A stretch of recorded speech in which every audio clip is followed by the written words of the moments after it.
Chrysanthemum by Kevin Hanks. The day she was born was the happiest day in her parents' lives. She's perfect, said Mother. Absolutely, said Father. And she was. She was absolutely perfect. Her name must be everything she is, said her mother. Her name must be absolutely perfect, said her father. And it was. Chrysanthemum. Her parents named her Chrysanthemum. Chrysanthemum grew, grew, and grew. And when she was old enough to appreciate it, Chrysanthemum loved her name. She loved the way it sounded when her mother woke her up. She loved the way it sounded when her father called her for dinner. And she loved the way it sounded when she whispered it to herself in the bathroom mirror.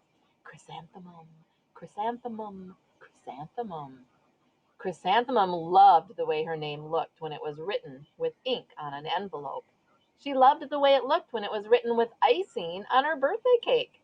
And she loved the way it looked when she wrote it herself with her fat crayon, her orange crayon. Chrysanthemum, chrysanthemum, chrysanthemum. Chrysanthemum thought her name was absolutely perfect. And then she started school. On the first day, Chrysanthemum wore her sunniest dress, her brightest smile, and she ran all the way. Hooray, said Chrysanthemum, school! But when Mrs. Chudd took roll call, everyone giggled upon hearing Chrysanthemum's name. It's so long, said Joe. It scarcely fits on your name tag, said Rita, pointing.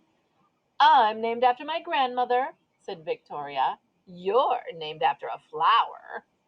Chrysanthemum wilted. She did not think her name was absolutely perfect. She thought it was absolutely dreadful. The rest of the day was not much better. During nap time, Victoria raised her hand and informed Mrs. Chudd that Chrysanthemum's name was spelled with 13 letters. That's exactly half as many letters as there are in the entire alphabet, Victoria explained. Thank you for sharing with us, Victoria, said Mrs. Chudd. Now put your head down. If I had a name like yours, I would change it, said Victoria. All the students lined up to go home. I wish I could, thought Chrysanthemum miserably. Welcome home, said her mother. Welcome home, said her father. School is no place for me, said Chrysanthemum.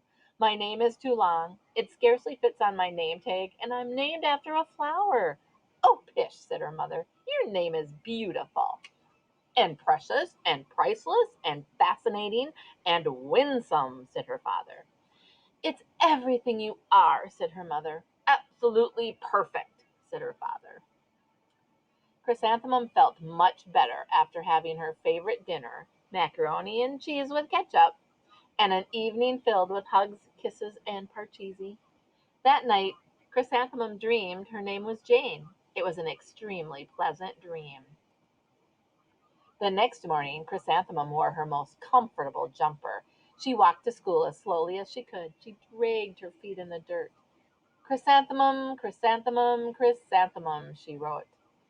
She even looks like a flower, said Victoria as Chrysanthemum entered the playground. Let's pick her, said Rita, pointing. Let's smell her, said Joe. Chrysanthemum wilted. She did not think her name was absolutely perfect. She thought it was absolutely dreadful. The rest of the day was not much better. During nap time, Victoria raised her hand and said, a chrysanthemum is a flower. It lives in a garden with worms and other dirty things. Thank you for sharing with us, Victoria, said Mrs. Chudd. Now put your head down. I just cannot believe your name, Victoria said as the students lined up to go home. Neither can I, thought Chrysanthemum miserably.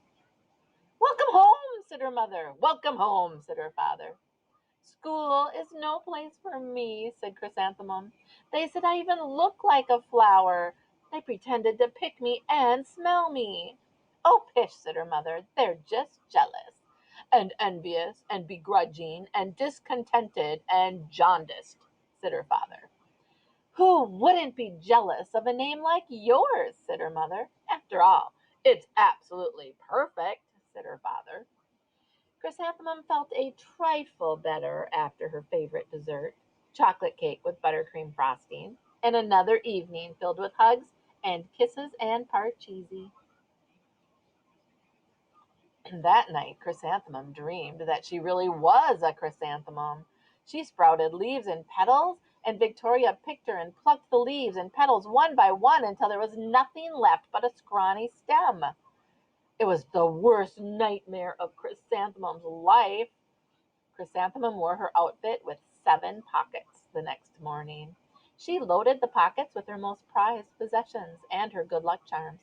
Chrysanthemum took the longest route possible to school. She stopped and stared at each and every flower.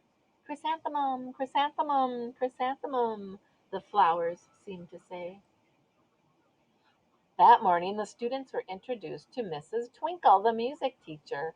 Her voice was something like out of a dream, as was everything else about her. The students were speechless. They thought Mrs. Twinkle was an indescribable wonder. They went out of their way to make a nice impression. Mrs. Twinkle led the students in scales. La la la la la la la. Then she assigned roles for the class musicale. Victoria was chosen as the dainty fairy queen. Rita was chosen as the spiffy butterfly princess.